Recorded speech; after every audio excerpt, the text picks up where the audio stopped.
Malam itu kediaman megah keluarga. Hardian terlihat seperti istana dari negeri dongeng. Ratusan lampu gantung. Kristal membiaskan cahaya keemasan ke seluruh ruangan yang dipenuhi aroma bunga lili putih dan parfum mahal para tamu undangan.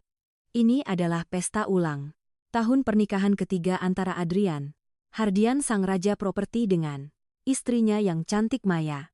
Maya berdiri di lantai atas menatap pantulan dirinya di cermin besar setinggi plafon.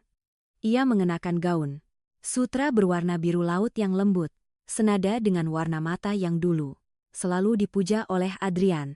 Tangannya yang ramping tak henti-hentinya mengusap perutnya yang masih tampak rata. Di balik gaun mewah itu tersimpan sebuah rahasia yang membuatnya tak berhenti tersenyum sejak pagi tadi. Adrian, kita akan punya 2 bayi sekaligus, bisiknya dalam hati dengan penuh haru. Ia sudah membayangkan bagaimana ekspresi wajah suaminya yang kaku itu saat mendengar kabar tentang si kembar. Namun, saat Maya melangkah turun melalui tangga melingkar yang megah, suasana mendadak hening. Musik klasik yang merdu tiba-tiba berhenti. Adrian berdiri di tengah aula tidak dengan senyum, melainkan dengan wajah yang sekeras batu karang. Matanya yang tajam menatap Maya dengan kebencian yang begitu pekat. "Adrian, ada apa?" tanya Maya lirih. Langkahnya terhenti di anak tangga terakhir. Tanpa sepatah kata pun, Adrian melemparkan sebuah amplop coklat besar ke arahnya. Amplop itu mendarat di kaki Maya. Isinya berhamburan ke lantai marmer yang dingin. Foto-foto berkualitas tinggi menunjukkan Maya yang tampak sangat akrab dengan seorang pria di sebuah hotel. Di salah satu foto, pria itu memegang tangan Maya dengan lembut. Dan di foto lain, mereka tampak masuk ke dalam kamar yang sama. "Aku sudah memberikan segalanya padamu, Mei." Suara Adrian berat dan bergetar karena amarah yang ditahan. "Rumah ini namaku, hartaku, tapi ternyata kau mengkhianatiku dengan sampah seperti dia." Wajah Maya memucat. "Adrian, dengarkan aku dulu. Itu sepupuku Rian. Dia baru pulang dari luar negeri dan membantuku menyiapkan hadiah kejutan untukmu. Foto-foto ini diambil dari sudut yang salah." "Cukup," bentak Adrian. Suaranya menggelegar hingga membuat beberapa tamu wanita terpekik kaget.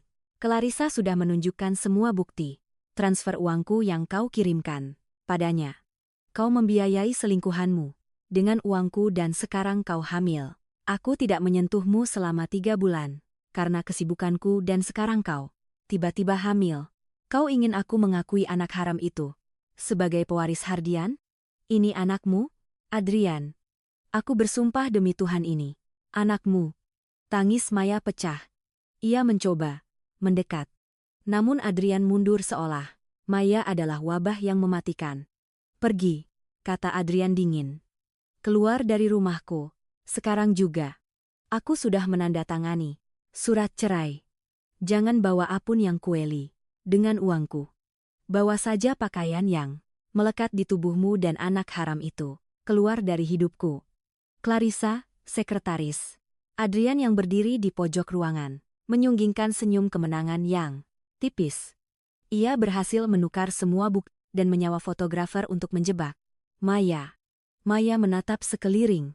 Para tamu yang dulu memuji kini menatapnya dengan pandangan menghina. Berbisik-bisik tentang istri simpanan yang tidak tahu diri. Dengan sisa harga diri yang hancur, keping-keping, Maya berbalik. Ia berjalan keluar menembus pintu besar mansion itu tepat saat hujan badai mulai mengguyur kota. Tanpa uang, tanpa kendaraan, dan dengan 2 nyawa kecil yang baru saja kehilangan sosok ayah, Maya melangkah ke dalam kegelapan malam. Mahkotanya telah runtuh dan hidupnya yang perfect berakhir dalam 1 malam yang penuh fitnah. Hujan badai malam itu seolah ingin menenggelamkan seluruh kota. Maya berjalan terhuyung-huyung di trotoar yang basah tanpa payung, tanpa jaket. Gaun sutra birunya yang tadi sore terlihat sangat mewah, kini melekat erat di tubuhnya. Terasa berat dan dingin, seperti kulit mati. Sepatu hak tingginya sudah ia lepas dan dibuang ke selokan beberapa blok yang lalu karena kakinya sudah berdarah dan membiru akibat kedinginan. Setiap langkah yang ia ambil terasa seperti duri yang menusuk jantung. Ia menoleh ke belakang melihat menara mansion Hardian yang perlahan menghilang di telan kabut hujan. Dalam sekejap, ia bukan lagi Nyonya Hardian yang dihormati. Ia hanya seorang wanita tanpa tempat tinggal dengan perut yang menyimpan rahasia besar. Kalian harus kuat, bisiknya dengan suara parau yang hampir hilang di telan deru angin. Tangannya mendekap perutnya yang mulai terasa kram. Ibu tidak akan membiarkan sesuatu yang buruk terjadi pada kalian. Ia merogoh saku gaunnya dan menemukan benda terakhir yang tersisa. Sebuah ponsel yang layarnya sudah retak. Dan uang 100.000 rupiah yang sempat ia selipkan di balik casing untuk keadaan darurat. Ia mencoba menghubungi Rian sepupunya, namun ponselnya mati total karena terkena air hujan. Ia benar-benar sendirian. Maya terus berjalan hingga kakinya membawanya ke sebuah kawasan yang tak pernah ia injak sebelumnya, sebuah terminal bus antar kota yang kumuh dan pengap. Di sana ia duduk di bangku kayu panjang yang sudah lapuk di antara orang-orang yang tertidur, beralaskan koran. Bau asap rokok dan minyak tanah menusuk hidungnya, membuatnya mual. Seorang wanita tua, penjual nasi bungkus memperhatikannya. Sejak tadi, wanita itu mendekat menatap gaun mahal Maya yang sudah kompang-kamping dengan iba. Nak, kamu tidak apa-apa. Wajahmu pucat sekali, tanya wanita tua itu sambil menyodorkan segelas teh hangat yang uapnya masih mengepul. Maya mendongak matanya yang sembab menatap wanita itu. Saat ia menerima gelas itu, tangannya gemitar hebat hingga air tehnya sedikit tumpah. Terima kasih, Nek. Saya hanya butuh tempat untuk berteduh. Pulanglah, Nak. Suamimu pasti mencarimu, kata nenek itu pelan. Mendengar kata suami, air mata Maya jatuh lagi bercampur dengan sisa air hujan di pipinya. Saya tidak punya rumah lagi, Nek. Saya sudah diusir. Nenek itu terdiam. Ia melihat bagaimana Maya terus-menerus melindungi perutnya. Sebagai sesama wanita, ia paham adanya lawa yang sedang dijaga di sana. Kalau kamu tidak keberatan, di belakang terminal ini ada kontrakan kecil milik anak saya. Kamarnya sempit, tapi setidaknya ada atap dan kasur. Kamu bisa tinggal di sana sampai tenagamu pulih. Maya menatap uang Rp1.000 di tangannya. Itu mungkin hanya cukup untuk membayar satu malam di Hotel Melati, tapi di tempat ini mungkin bisa menyambung hidupnya untuk beberapa hari ke depan. Malam itu di sebuah bilik sempit, berukuran 2-3 meter dengan dinding triplek yang tipis. Maya merebahkan tubuhnya yang lemas. Tidak ada bantal bulu angsa, tidak ada selimut wol. Hanya ada selembar kain jarit kumal untuk menutupi tubuhnya. Di tengah suara bising bus yang keluar masuk terminal dan aroma kemiskinan yang menyengat, Maya menangis dalam diam hingga tertidur. Ia bermimpi tentang Adrian yang mengejarnya dan meminta maaf. Namun saat ia terbangun, karena suara petir yang ia temukan hanyalah kenyataan pahit. Ia harus mulai mencari sisa-sisa kehidupan di tempat yang paling bawah. 3 bulan telah berlalu sejak malam kehancuran itu. Musim berganti, namun nasib Maya seolah berhenti di titik paling kelam. Ia kini tinggal di sebuah pemukiman padat penduduk yang dijuluki Gang Tikus, tempat di mana cahaya matahari pun seolah enggan masuk karena saking rapatnya bangunan-bangunan kayu yang berhimpitan. Perut Maya kini sudah mulai membuncit, menonjol di balik das termurah yang warnanya sudah pudar. Kehamilan kembar membuatnya 2 kali lebih cepat lelah.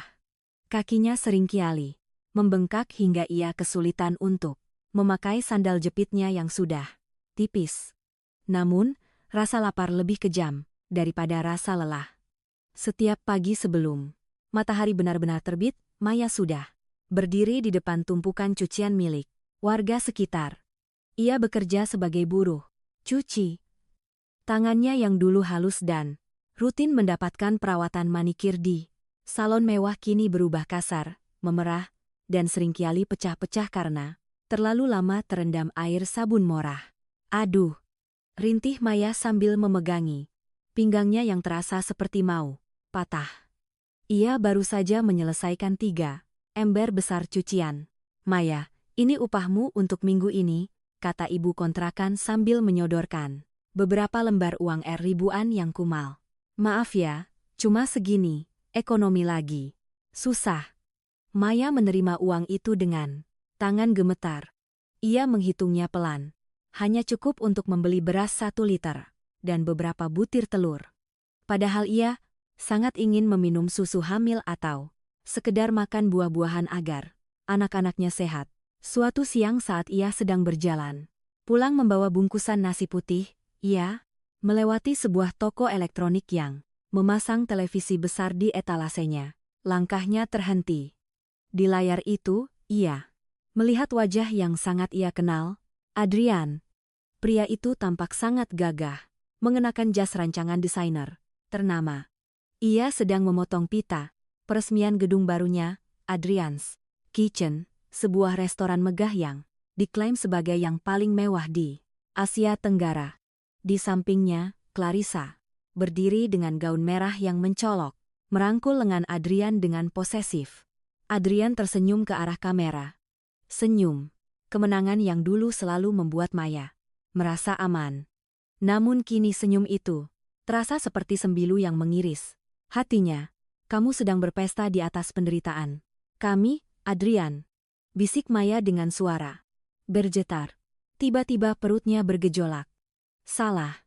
Satu bayinya menendang dengan sangat kuat seolah-olah ikut merasakan sakit hati ibunya. Maya meringis. Ia jatuh, terduduk di pinggir jalan yang berdebu. Tidak ada yang menolongnya.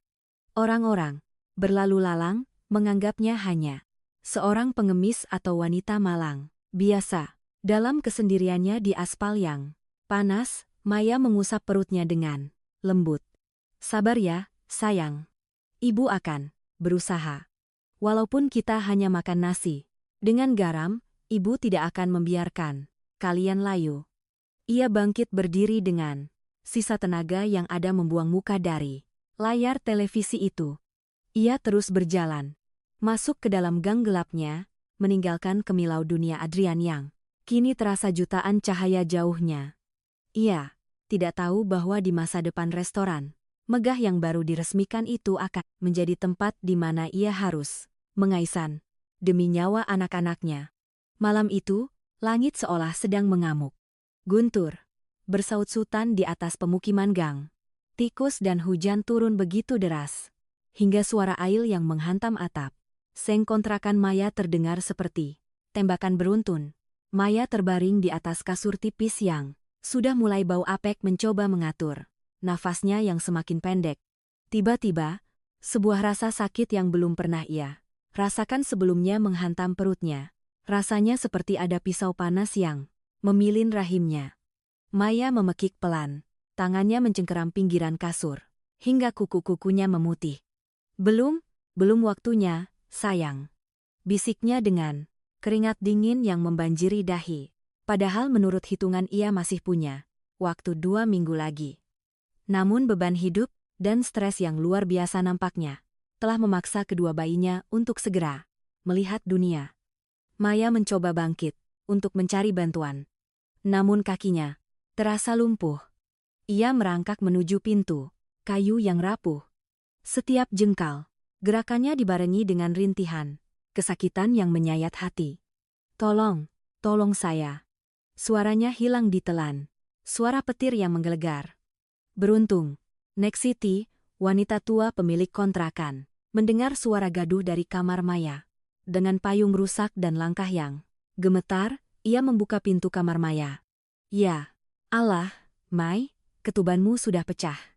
Tidak ada ambulans, tidak ada dokter spesialis, dengan peralatan canggih seperti yang dulu Adrian janjikan saat mereka masih bersama. Yang ada hanyalah Next City, sember air hangat yang perlahan mendingin karena udara malam, dan kain-kain jarit lama yang sudah mulai robek. Tarik nafas, nak. Demi anak-anakmu kamu harus kuat. Seru Nek Siti sambil memegang tangan Maya. Maya berteriak histeris. Rasa sakitnya begitu luar biasa. Seolah tubuhnya sedang direnggut paksa menjadi dua. Di sela-sela rasa sakit itu, wajah Adrian muncul di benaknya. Bukan sebagai pemberi semangat, melainkan sebagai pengingat akan pengkhianatan. Aku benci kamu, Adrian. Racau Maya di tengah sisa tenaganya. Lihatlah apa yang kamu lakukan pada kami. Tepat saat petir besar menyambar di langit, suara tangis pertama pecah. Seorang bayi, laki-laki lahir dengan wajah yang sangat tegas mewarisi garis rahang Adrian yang kuat. Tak lama kemudian, seorang bayi, perempuan menyusul dengan tangisan yang lebih halus, namun sangat nyaring. Maya terkulai lemas, nafasnya sengal-sengal. Nek Siti membungkus kedua bayi itu dengan kain kumal dan meletakkannya di pelukan Maya. Untuk sejenak, suara hujan dan kemiskinan di sekeliling mereka seolah menghilang. Lea, bising Maya lemah sambil mencium kening kedua bayinya yang masih kemerahan. Leo menatap dengan mata kecilnya dan di sana Maya melihat mata Adrian. Mata yang dulu sangat ia cintai, namun kini menjadi luka yang abadi. Di dalam ruangan sempit yang bocor di beberapa sudutnya, di mana tetesan air hujan mulai membasahi lantai semen, Maya menyadari satu hal. Mulai hari ini, ia bukan lagi wanita yang patah hati. Ia adalah seorang ibu yang akan menjadi tameng bagi dua nyawa, meskipun ia harus merangkak di atas pecahan kaca. Malam itu, di saat Adrian mungkin sedang menikmati makan malam mewah di restorannya yang hangat, dua darah dagingnya baru saja lahir di atas piringan kemiskinan yang dingin tanpa sedikit pun pelukan dari sang ayah. 3 tahun telah berlalu, namun waktu seolah tidak pernah menyembuhkan luka Maya. Waktu hanya membuat luka itu menjadi mati rasa. Leo dan Lea tumbuh menjadi balita yang cerdas, namun memiliki tubuh yang jauh lebih kecil dan kurus dibandingkan anak-anak seumurannya. Protein adalah kemewahan yang jarang mampir ke piring mereka.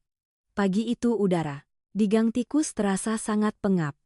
Maya baru saja pulang dari pasar, bukan membawa belanjaan, melainkan membawa sisa-sisa sayuran yang sudah layu yang diberikan cuma-cuma oleh pedagang karena sudah tidak layak jual. Ibu Leo lapar. Suara kecil itu menghentikan langkah Maya di depan pintu. Leo berdiri di sana mengenakan kaos pemberian tetangga yang sudah bolong di bagian bahu.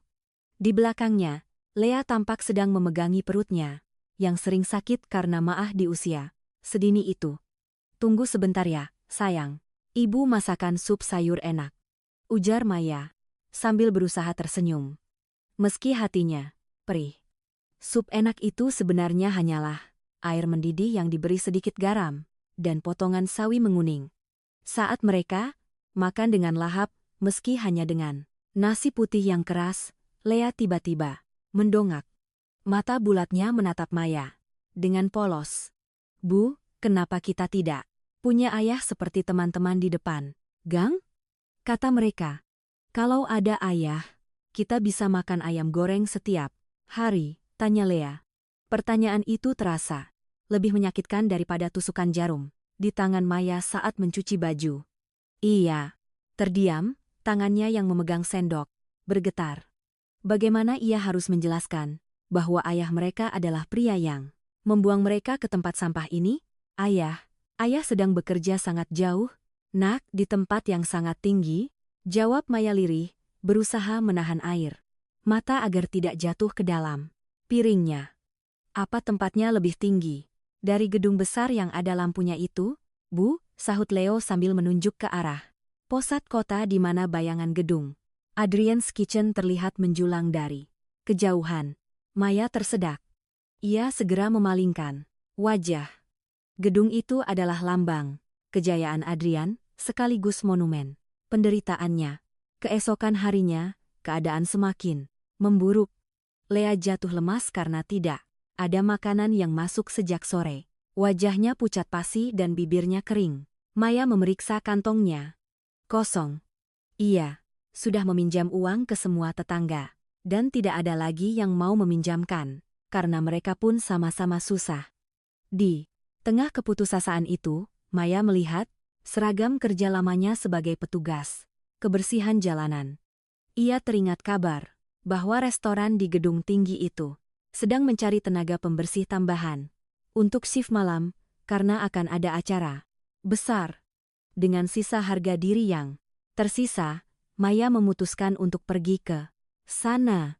Ia harus kembali ke tempat pria yang menghancurkannya bukan untuk meminta bantuan, tapi untuk bekerja di bayang-bayang. Ia tidak tahu bahwa malam itu akan menjadi awal dari pertemuan yang akan mengubah segalanya. Tunggu di sini bersama Next City ya, Leo. Lea. Ibu akan bawakan makanan enak malam ini. Ibu janji. Bisik Maya sambil mengecup kening kedua anaknya. Ia melangkah keluar menuju pusat kota, menuju restoran megah itu tanpa menyadari bahwa di dalam sana Adrian sedang duduk di kursinya yang empuk, sama sekali tidak tahu bahwa dua nyawa yang ia sebut anak haram itu kini sedang berjuang melawan maut karena kelaparan. Langkah kaki Maya terasa sangat berat saat ia memasuki pelataran belakang gedung Adrian's Kitchen. Gedung itu berdiri angkuh dengan arsitektur modern yang didominasi kaca dan baja. Dari pintu belakang, aroma mentega mahal, rempah-rempah eksotis, dan daging panggang menyeruak keluar. Aroma yang bagi Maya terasa seperti sebuah ejekan. Ia segera menemui manajer operasional di bagian belakang dapur, seorang pria bernama Pak Baskoro yang tampak selalu terburu-buru. Maya menundukkan wajahnya sedalam, mungkin mengenakan topi lusuh dan masker, kain yang menutupi sebagian besar wajahnya. Kamu tenaga tambahan untuk cuci piring dan area pembuangan? Tanya Pak Baskoro, tanpa menatap wajahnya. Benar, Pak. Jawab Maya lirih berusaha menggubah suaranya agar tidak dikenali. Kerja cepat, malam ini ada jamuan eksklusif. Jangan sampai ada piring kotor menumpuk dan pastikan area tempat sampah di belakang tetap bersih. Ini seragamu. Pria itu melemparkan selembar apron plastik kelabu. Maya mulai bekerja. Tangannya yang kasar kini harus berhadapan dengan tumpukan piring-piring porselen yang harganya mungkin setara dengan biaya sewa kontrakannya selama setahun. Ia melihat sisa-sisa makanan yang ada di piring itu. Potongan daging wagyu yang hanya dimakan setengah, travel pasta yang masih utuh, hingga kue-kue cantik yang hanya dicicipi satu sendok. Hatinya menjerit. Ia teringat Leo dan Lea yang sedang menunggu di rumah dengan perut kosong. Di sini, makanan dibuang seolah tak berharga. Sementara di dunianya setetes kuah adalah nyawa. Saat jam menunjukkan pukul 10 malam, suasana dapur semakin sibuk. Maya sedang mengangkut kantong sampah ke area pembuangan luar ketika pintu akses menuju balkon VIP terbuka sedikit. Dari celah itu, ia melihat sosok pria tinggi, tegap berdiri dengan segelas wine di tangannya. Itu Adrian. Pria itu tampak lebih matang, namun sorot matanya tetap tajam dan dingin seperti malam saat ia mengusir Maya. Di sampingnya, Clarissa tertawa manja sambil menyandarkan kepala di bahu Adrian. Mereka tampak seperti pasangan paling bahagia di dunia. Maya membeku di kegelapan koridor. Nafasnya tercekat. Rasa sakit, amarah, dan rindu yang bercampur menjadi satu menghantam dadanya begitu keras, hingga ia harus berpegangan pada dinding untuk tetap berdiri. Dia ada di sana begitu dekat. Namun, ia tak akan pernah tahu bahwa aku sedang mengais sisa makanannya. Batin Maya pedih. Tiba-tiba mata Adrian menyapu ke arah pintu koridor dapur. Maya dengan cepat bersembunyi di balik tumpukan kardus besar. Jantungnya berdegup kencang. Seolah-olah detaknya bisa terdengar hingga ke telinga Adrian. Setelah merasa aman, Maya segera kembali ke tumpukan piring. Namun pikirannya tak lagi di sana. Ia melihat sebuah piring Perak berisi potongan stik yang hampir utuh baru saja kembali dari meja VIP. Tanpa pikir panjang, dengan tangan gemetar dan rasa malu yang membakar seluruh tubuhnya, Maya mengambil sebuah kantong plastik bersih yang sudah ia siapkan. Ia memasukkan sisa daging itu ke dalam kantong, menyembunyikannya di dalam jaket kumalnya. Air matanya menetes di atas wastafel yang penuh busa. Sabun. Maafkan, Ibu. Nak, Ibu harus memberi kalian makanan dari sisa orang yang membuang kita, bisiknya dengan suara yang hancur. Malam itu, di bawah kemilau lampu restoran yang megah, Maya bekerja sebagai hantu. Tak terlihat, tak dianggap, namun menyimpan rahasia besar yang sebentar lagi akan meledak saat Adrian mulai merasa ada sesuatu yang ganjil dari sosok wanita di balik tempat sampahnya. Jam besar di aula Adrian's Kitchen menunjukkan pukul 12.00 malam. Kerumunan tamu undangan sudah mulai berkurang meninggalkan keheningan yang mewah. Adrian berdiri di balkon, menghirup udara malam yang dingin. Namun, pikirannya tidak tenang. Sejak tadi, matanya terus terarah pada lorong pembuangan sampah di bawah sana.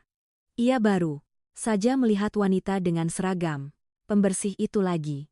Wanita itu keluar melalui pintu belakang dengan langkah yang terburu-buru. Tangannya mendekap, sesuatu di balik ceketnya yang kedodoran. Seolah-olah ia baru saja mencuri sebuah berlian berharga. Kenapa dia tampak begitu akrab di mataku? Gumam Adrian. Ada rasa sesak yang aneh di dadanya setiap kali melihat cara wanita itu berjalan, sedikit menunduk dengan bahu yang tampak memikul beban berat dunia. Rasa penasaran itu akhirnya mengalahkan egonya.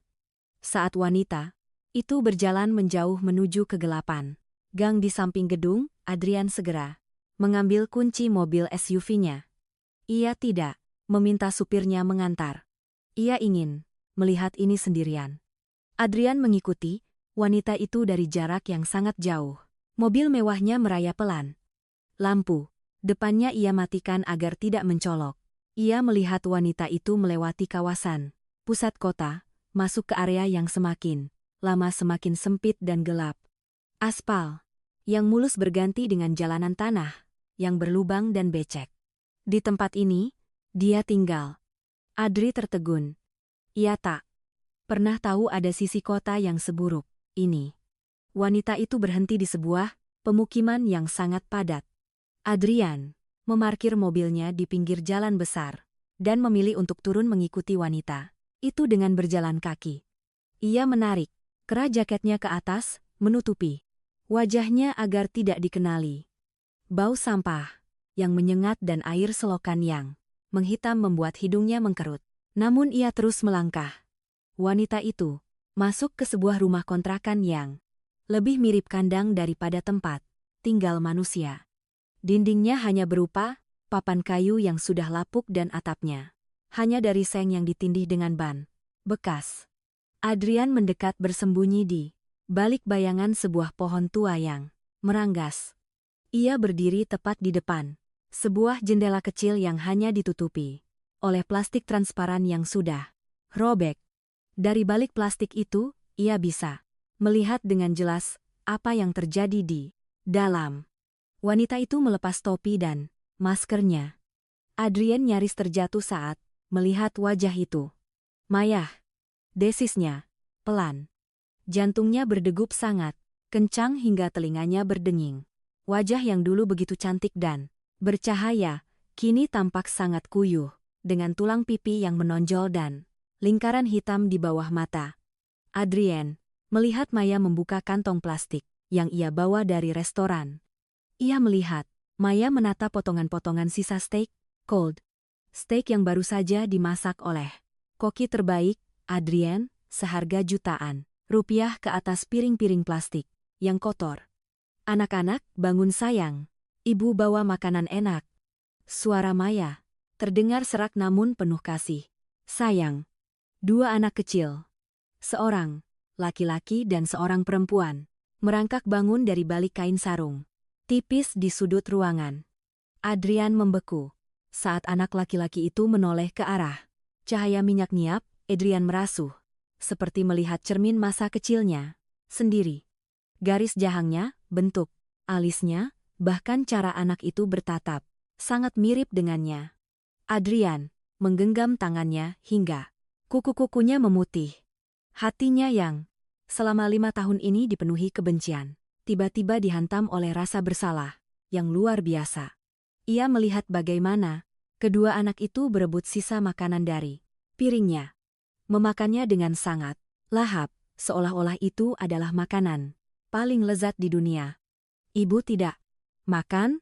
Tanya si anak laki-laki. Leo, ibu sudah kenyang di restoran tadi? Sayang. Habiskan saja, iya. Jawab Maya, sambil mengusap kepala Leo dengan tangan yang merah dan kasar karena sabun cuci. Adrian harus menutup mulutnya agar tidak berteriak. Ia baru menyadari satu kenyataan yang menghancurkan jiwanya. Ia hidup dalam kemewahan luar biasa, sementara darah dagingnya sendiri harus menyambung nyawa dari sisa-sisa piring yang ia buang. Adrian masih mematung di balik bayangan pohon tua. Napasnya terasa sesak melihat pemandangan di dalam rumah kontrakan itu. Namun, suasana hangat dari perjamuan sisa makanan itu tiba-tiba berubah menjadi kepanikan yang mencekam. Lea, si kecil yang memiliki mata sayu, tiba-tiba berhenti mengunyah. Tubuhnya mulai gemetar hebat. Dan tak lama, kemudian ia terkulai lemas di pangkuan Maya. Piring plastik di tangannya jatuh, menyebarkan sisa daging di lantai semen yang dingin. Lea terkesiap. Lea, sayang bangun. Teriak Maya histeris. Ia merangkul tubuh mungil anaknya yang terasa sangat panas, seolah-olah kulitnya sedang terbakar demam. Leo yang ketakutan mulai menangis kencang sambil menarik-narik ujung daster ibunya. Ibu, kenapa Lea? Lea bangun. Maya mencoba menggendong Lea, namun tubuhnya sendiri terlalu lemah karena kurang gizi.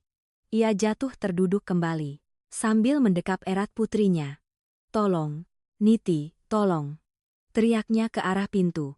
Namun, suara hujan yang kembali menderu di atas atap seng menelan suaranya. Di luar jendela, Adrian merasa jantungnya seakan berhenti berdetak. Tanpa pikir panjang, egonya sebagai pengusaha angkuh runtuh seketika. Rasa bersalah yang tadi menghantui kini berganti menjadi naluri seorang ayah yang tak bisa lagi dibendung. Brak, pintu kayu yang rapuh itu terbuka paksa. Maya tersentak.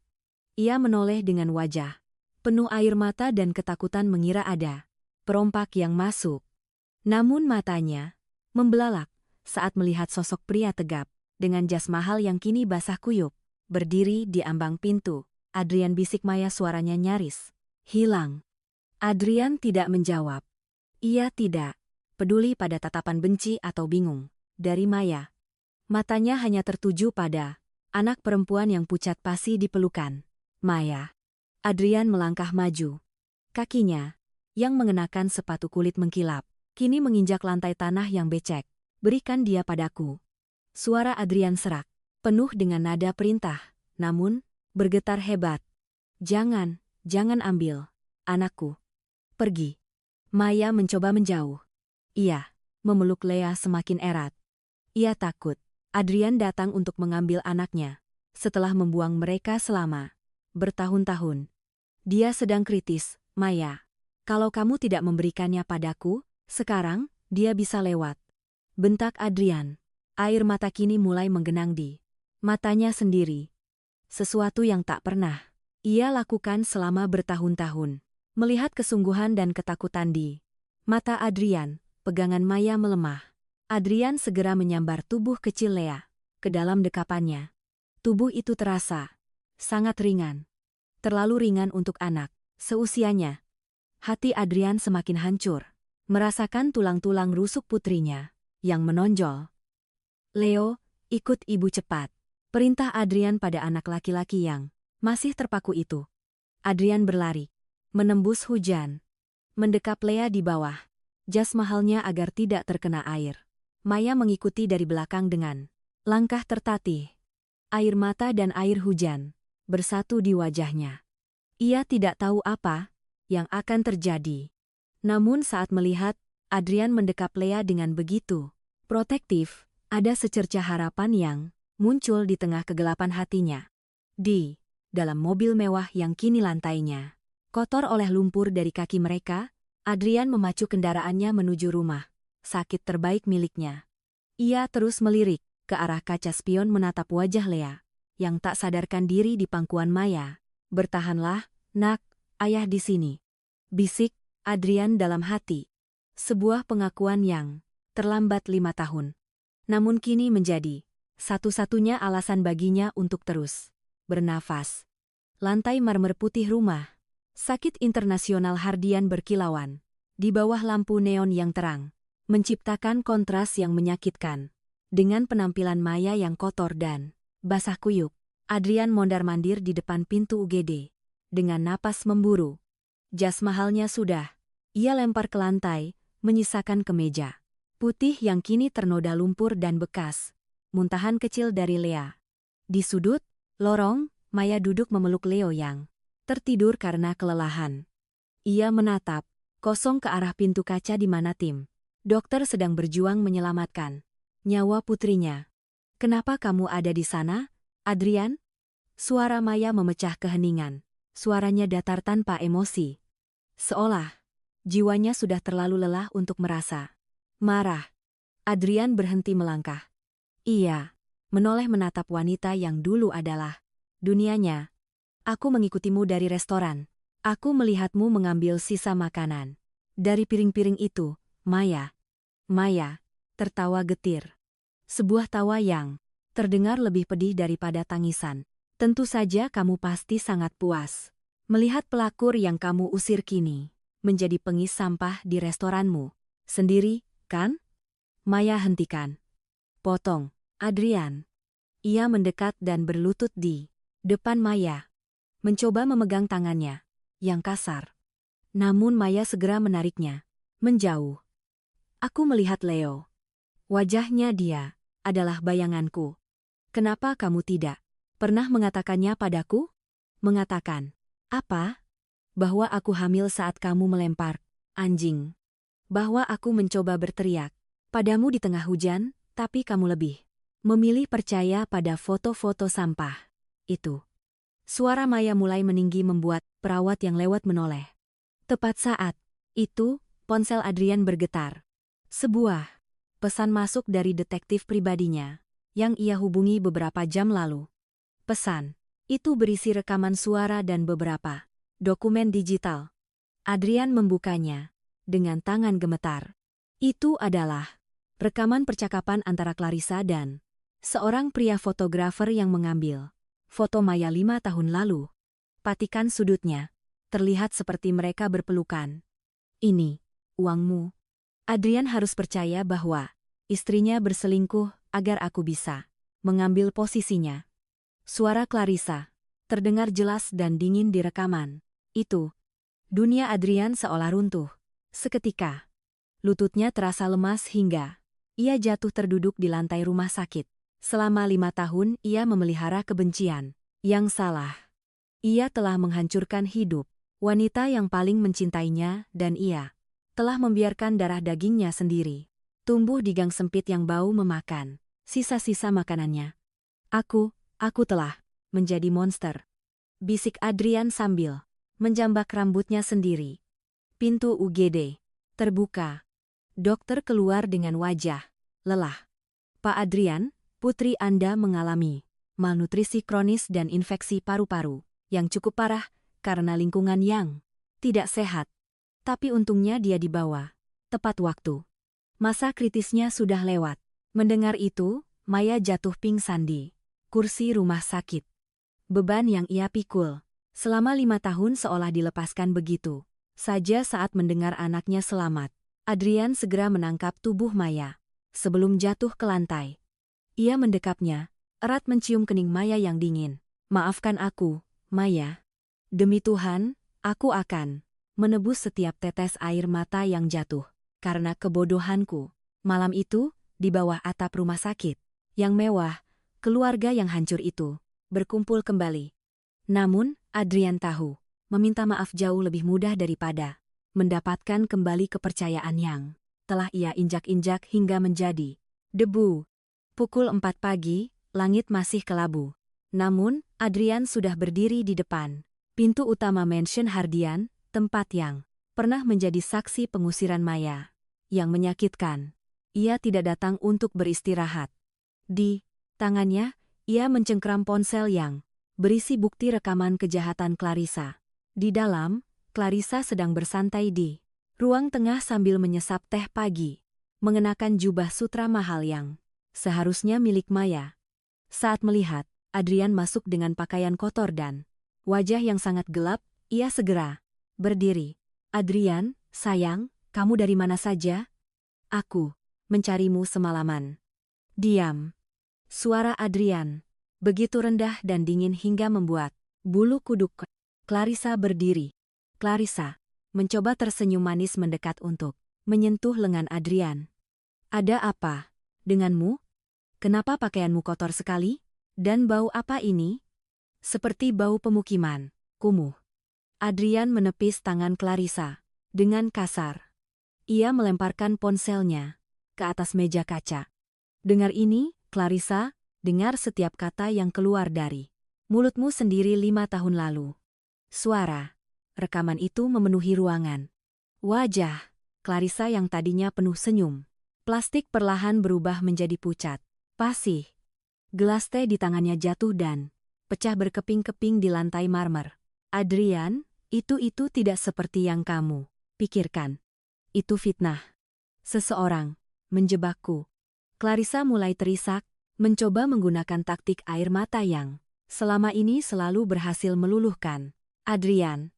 "Tutup mulutmu," bentak Adrian.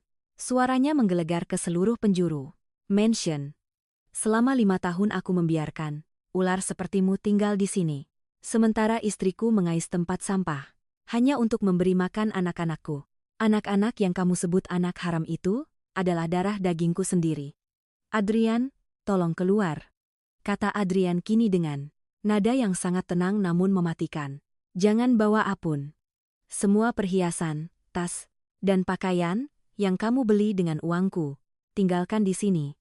Jika dalam 10 menit kamu masih ada di propertiku, aku akan memastikan kamu membusuk di penjara karena pencemaran nama baik dan sabotase perusahaan." Clarissa melihat mata Adrian dan ia tahu tidak ada lagi ruang untuk negosiasi. Pria yang selama ini ia kendalikan telah berubah menjadi singa yang terluka.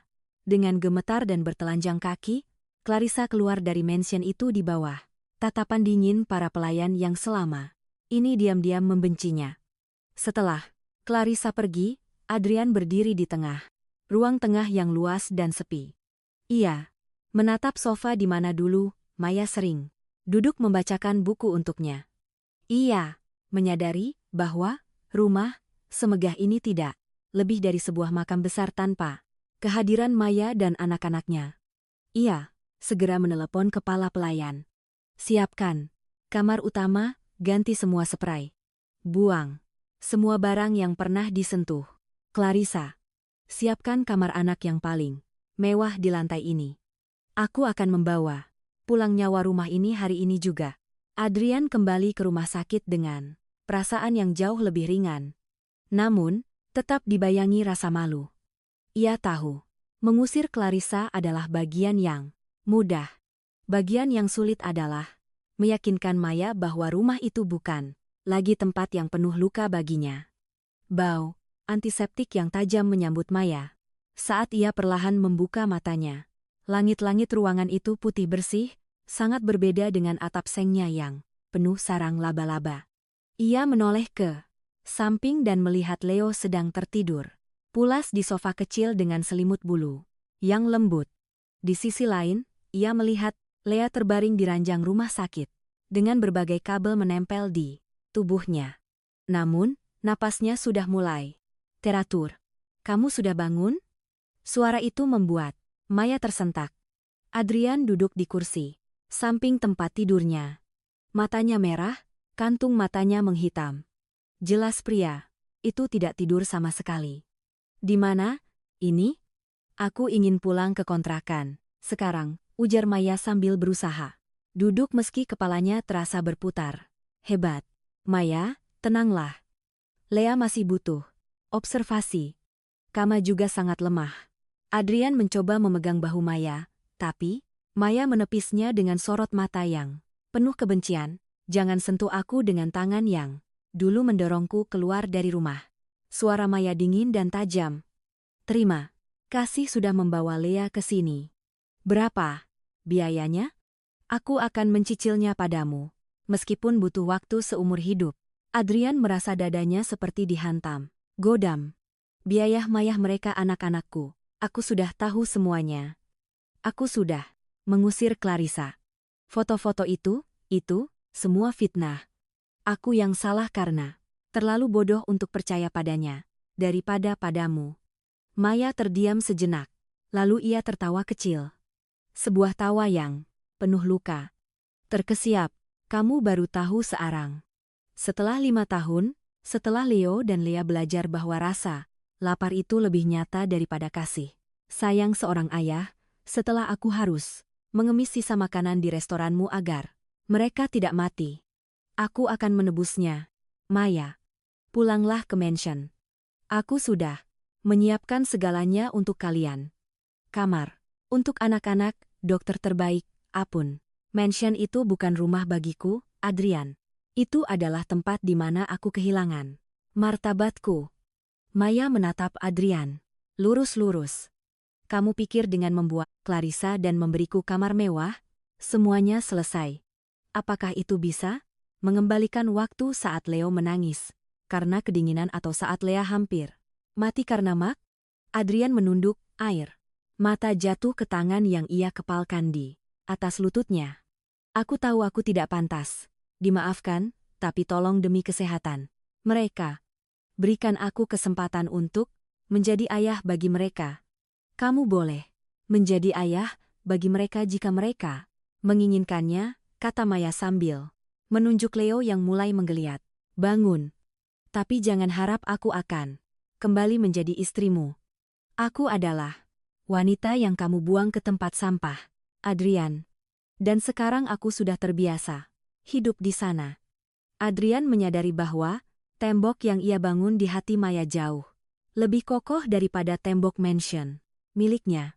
Ia telah mendapatkan kembali kebenaran. Namun ia telah kehilangan hati wanita yang paling tulus mencintainya. Siang itu matahari bersinar terang menembus jendela kaca besar rumah sakit. Namun suasana di dalam kamar VIP itu tetap terasa sunyi. Maya sedang tertidur pulas akibat pengaruh obat penguat tubuh. Sementara itu, Lea masih dalam pengawasan suster di ruang sebelah. Tinggallah Adrian dan Leo di dalam ruangan itu. Leo dengan wajahnya yang kecil dan kurus duduk di sofa sambil menggenggam sebuah mainan mobil-mobilan baru yang dibelikan Adrian lewat asistennya. Ia menatap mainan itu dengan bingung. Seolah benda itu adalah benda asing dari planet lain. Adrian mendekat, mencoba duduk di lantai di depan Leo agar posisi mata mereka sejajar. Ia tidak ingin terlihat mengintimidasi. Leo, kamu suka mainannya? Tanya Adrian. Lembut. Suaranya hampir berbisik. Leo menatap Adrian dengan mata besar, yang sangat mirip dengan mata pria itu. Ini untuk Leo. Benar-benar untuk Leo. Bukan sisa orang lain. Hati Adrian mencelos. Bukan sayang, itu baru hanya untuk Leo. Ayah bisa belikan 1000 lagi kalau Leo mau. Mendengar kata ayah, Leo terdiam. Ia meletakkan mainannya dan menatap Adrian dengan dahi berkerut. Ibu bilang ayah sedang bekerja di tempat yang sangat tinggi. Apakah tempat itu adalah gedung besar yang ada lampunya? Iya, nak. Ayah di sana. Kenapa ayah tidak pernah pulang? Tanya Leo lagi. Dulu saat Lea menangis karena haus dan tidak ada susu, Leo panggil ayah di jendela. Tapi ayah tidak datang. Leo pikir ayah tidak dengar karena gedungnya terlalu tinggi. Air mata yang sejak tadi ditahan Adrian akhirnya jatuh juga. Ia meraih tangan kecil Leo yang kasar, tangan seorang anak berusia 4 tahun yang sudah harus membantu ibunya memilah kardus. Maafkan ayah Leo. Ayah adalah orang yang sangat bodoh. Ayah terlalu sibuk hingga tidak mendengar suara Leo, isak Adrian. Ia menarik tubuh kecil itu ke dalam pelukannya. Leo awalnya kaku. Ia tidak terbiasa dipeluk oleh dada yang begitu bidang dan aroma parfum yang begitu mahal. Namun, perlahan ia merasakan kehangatan yang belum pernah ia rasakan sebelumnya. Ia menyandarkan kepalanya di bahu Adrian. Ayah, apakah kalau ada ayah ibu tidak perlu menangis lagi sambil makan sisa roti? Tidak, Leo. Tidak akan pernah lagi, janji Adrian dengan suara tegas. Mulai sekarang, ibu, Leo, dan Lea akan makan makanan paling enak di meja paling besar. Ayah tidak akan membiarkan ada air mata lagi. Dari tempat tidurnya, Maya sebenarnya sudah terbangun. Ia mendengar setiap kata, setiap isakan, dan setiap janji yang keluar dari mulut Adrian. Ia menutup matanya rapat-rapat, membiarkan air mata mengalir ke bantalnya. Nya mulai goyah. Namun bayang-bayang 5 tahun penderitaan itu masih terlalu nyata untuk diabaikan begitu saja. 1 minggu kemudian, Lea akhirnya diperbolehkan keluar dari rumah sakit. Namun, kondisinya masih sangat rentan. Ia membutuhkan lingkungan yang bersih, makanan bergizi tinggi, dan pengawasan medis berkala. Adrian menggunakan alasan ini untuk memohon pada Maya agar mau tinggal di mansion. Setidaknya sampai Lea benar-benar pulih. Dengan berat hati, dan demi nyawa anaknya, Maya setuju. Sebuah mobil limusin hitam berhenti di depan gerbang emas mansion Hardian. Saat pintu terbuka, Maya terpaku. Segalanya masih sama. Pilar-pilar putih yang menjulang, taman mawar yang tertata rapi, dan deretan pelayan yang membungkuk hormat. Namun bagi Maya, tempat ini terasa seperti penjara yang dulu pernah membuangnya. Selamat datang kembali, Nyonya Maya. Sapa kepala pelayan dengan tulus. Banyak dari mereka yang dulu merasa sedih saat Maya diusir, namun tak berani melawan Adrian. Maya tidak menjawab. Ia hanya mengeratkan dekapannya pada Lea. Sementara Leo berjalan di sampingnya, sambil memegang ujung daster ibunya. Dengan cemas, Adrian membawa mereka ke lantai atas. Maya, ini kamar untuk Leo dan Lea. Saat pintu dibuka, Leo dan Lea terpanah. Kamar itu sangat luas dengan 2 tempat tidur empuk berbentuk kastil dan kapal bajak laut. Ada tumpukan mainan, rak buku penuh warna, dan karpet bulu yang sangat lembut. Ibu, apakah ini surga? Bisik Lea pelan. Ia menyentuh kasur itu dengan ragu. Takut tangannya yang mungil akan mengotori kain sutra yang indah. Maya merasakan dadanya sesak. Ia melihat anak-anaknya sangat bahagia. Namun, ia juga merasa asing. Ia berjalan menuju balkon, menatap taman di bawah sana, tempat di mana 5 tahun lalu ia berdiri. Di bawah hujan deras sambil memohon ampun pada pria yang kini berdiri di belakangnya. Aku sudah membuang semua barang-barang. Clarissa, Maya. Aku juga sudah merenovasi kamar ini agar sesuai dengan keinginanmu, kata Adrian lembut. Maya berbalik menatap Adrian dengan mata yang dingin. Kamu memberikan mereka kamar seperti surga, Adrian. Tapi tahukah kamu? Selama 3 tahun mereka tidur di atas lantai semen yang lembab. Leo sering terbangun karena ada tikus yang lewat di dekat kakinya. Apakah kemewahan ini bisa menghapus memori itu dari kepala mereka? Adrian terdiam. Kata-katanya tertelan di tenggorokan. Jangan harapkan aku akan tersenyum dan berterima kasih. Aku di sini hanya untuk kesehatan Lea. Begitu dia sembuh total, aku akan pergi.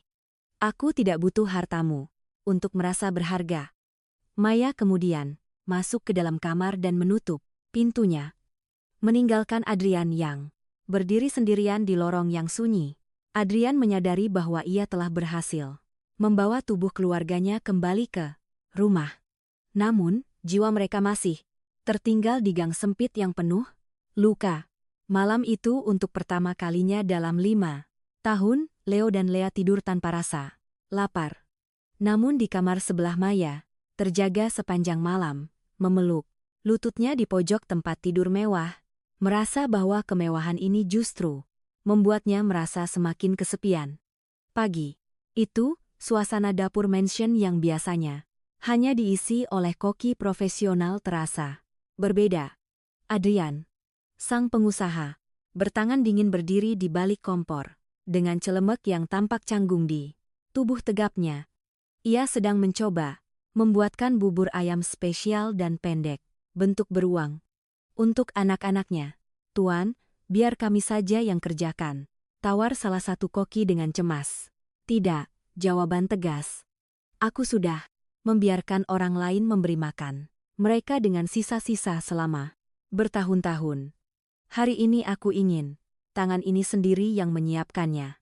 Di meja makan panjang yang dulu menjadi tempat Adrian melemparkan surat cerai, kini duduk Leo dan Lea. Mereka tampak mungil di kursi kayu jati yang besar. Tak lama Maya datang dengan wajah pucat, namun tetap anggun. Ia duduk di ujung meja menjaga jarak sejauh mungkin dari Adrian. Adrian datang membawa piring-piring hangat.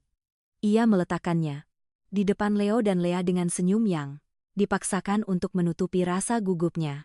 Cobalah, nak. Ayah membuatnya khusus untuk kalian, kata Adrian. Leo menyuap sesendok bubur. Matanya membelalak. Ibu, ini enak. Rasanya tidak asin seperti air garam di rumah lama. Lea ikut mencicipi panceknya. Ibu, ini lembut sekali. Seperti awan. Maya terdiam melihat pemandangan itu. Ia melihat Adrian menatap anak-anaknya dengan binar mata yang belum pernah ia lihat sebelumnya. Sebuah binar penuh pengabdian. Namun, saat Adrian mencoba meletakkan sepiring sarapan di depan Maya, Maya hanya menatap piring itu tanpa menyentuhnya. Maya, tolong makanlah sedikit. Kamu harus minum obat. Bujuk Adrian lirih. Meja ini. Suara Maya bergetar. Di sini. Dulu kamu bilang, aku tidak pantas menyentuh makananmu karena aku dianggap pengkhianat. Kamu ingat? Adrian meletakkan sendoknya, tangannya gemetar. Aku ingat dan setiap detik aku mengingatnya, aku merasa ingin mati. Karena malu, Maya. Lalu kenapa sekarang kamu melakukan ini? Tanya Maya. Apa kamu pikir sarapan mewah bisa menghapus rasa lapar bertahun-tahun? Adri menatap Maya lekat. Bukan untuk menghapus Maya. Aku tahu aku tidak bisa menghapus masa lalu. Aku hanya ingin membangun masa depan di mana anak-anak tidak perlu lagi bertanya apa itu rasa kenyang. Aku ingin kamu tahu bahwa mulai sekarang sisa-sisa tidak akan pernah ada lagi di hidupmu. Kamu adalah ratu di sini, bukan pengumpul plastik di dapurku. Tiba-tiba Lea turun dari kursinya dan mengampiri Maya lalu menarik tangan Adrian agar mendekat. Ia menggenggam tangan keduanya. Ibu, ayah, jangan berantem. Makanannya enak kalau kita makan bareng-bareng. Hati Maya yang sekeras sekarang seolah tersiram air tawar.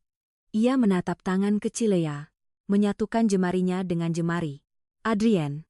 Ada kehangatan yang asing. Namun, ia rindukan. Maya akhirnya mengambil sendoknya dan menyuap sedikit makanan itu. Meskipun hatinya belum sepenuhnya pulih, setidaknya pagi itu di meja makan yang penuh luka tersebut, rasa benci mulai sedikit kalah oleh rasa kasih terhadap anak-anaknya. Bulan-bulan berlalu di Mayon Hardian. Suasana rumah yang dulunya dingin dan kaku perlahan-lahan mulai berubah. Suara tawa Leo dan Lea yang berlarian di lorong-lorong rumah menjadi musik baru yang menghidupkan dinding-dinding bisu itu. Kesehatan Lea pulih sepenuhnya. Pipinya yang dulu tirus kini kemerahan dan berisi. Namun bagi Adrian, tantangan terberat bukanlah mengembalikan kesehatan fisik anak-anaknya, melainkan menyembuhkan trauma di hati Maya. Suatu sore, Adrian mengajak Maya ke sebuah tempat yang sangat spesial. Bukan ke restoran mewah, bukan pula ke butik ternama. Ia membawa Maya kembali ke gedung Adrian's Kitchen. Namun ada yang berbeda. Papa, nama restoran megah itu telah diturunkan. Kenapa kita ke sini?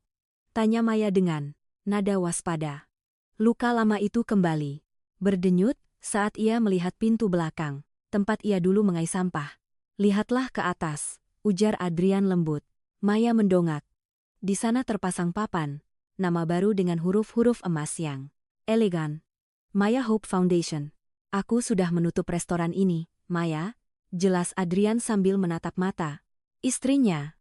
Tempat ini memiliki terlalu banyak kenangan buruk bagimu. Kini, gedung ini bukan lagi restoran untuk orang kaya. Aku telah mengubahnya menjadi pusat rehabilitasi dan dapur umum untuk ibu tunggal dan anak-anak jalanan di kota ini. Maya tertegun. Ia melihat beberapa wanita yang ia kenal dari gang tikus sedang masuk ke dalam gedung itu mendapatkan perawatan dan pekerjaan yang layak. Aku tidak bisa menghapus fakta bahwa kamu pernah mengaisah di sini. Lanjut Adrian dengan suara serak. Tapi aku bisa memastikan bahwa di tempat yang sama tidak akan ada lagi ibu yang harus mengalami apa yang kamu rasakan. Ini adalah caraku meminta maaf kepada dunia karena telah gagal menjagamu. Maya merasakan tangisnya pecah. Namun, kali ini bukan tangis kesakitan, melainkan tangis kelegaan. Ia melihat Adrian bukan lagi sebagai pria angkuh yang membuangnya, melainkan sebagai pria yang sedang hancur karena rasa bersalah dan berusaha keras untuk merangkai kembali kepingan yang rusak. Adrian berlutut di depan Maya di trotoar, yang dulu menjadi saksi bisu penderitaan Maya. Ia mengeluarkan kotak kecil berisi cincin yang sederhana, bukan berlian besar yang mencolok. Maya, aku tidak memintamu melupakan masa lalu. Aku hanya memohon agar kamu mengizinkanku mendampingimu membangun masa depan. Izinkan aku menjadi ayah yang sebenarnya bagi Leo dan Lea. Dan izinkan aku menjadi PR yang layak untuk sekedar berdiri di sampingmu. Maya menatap Adrian cukup lama. Ia teringat akan kelaparan, hujan, dan rasa sakitnya. Namun ia juga melihat Leo dan Lea yang kini tumbuh bahagia karena kehadiran seorang ayah. Ia menyadari bahwa memelihara kebencian hanya akan memenjarakan dirinya sendiri. Jangan berjanji dengan kata-kata, Adrian, bisik Maya sambil mengulurkan tangannya. Buktikan dengan sisa hidupmu. Adrian menggenggam tangan Maya, menciumnya dengan penuh pelangi seolah muncul di langit kota sore itu menutup badai panjang yang telah berlalu selama 5 tahun. Malam itu mereka pulang ke mansion bukan sebagai tuan dan pelayan, bukan sebagai musuh, melainkan sebagai sebuah keluarga yang baru saja lahir kembali dari abu penderitaan. Di meja makan tidak ada lagi sisa makanan orang lain. Yang ada hanyalah sebuah keutuhan di mana cinta akhirnya menang di atas segala fitnah dan duka. Yeah.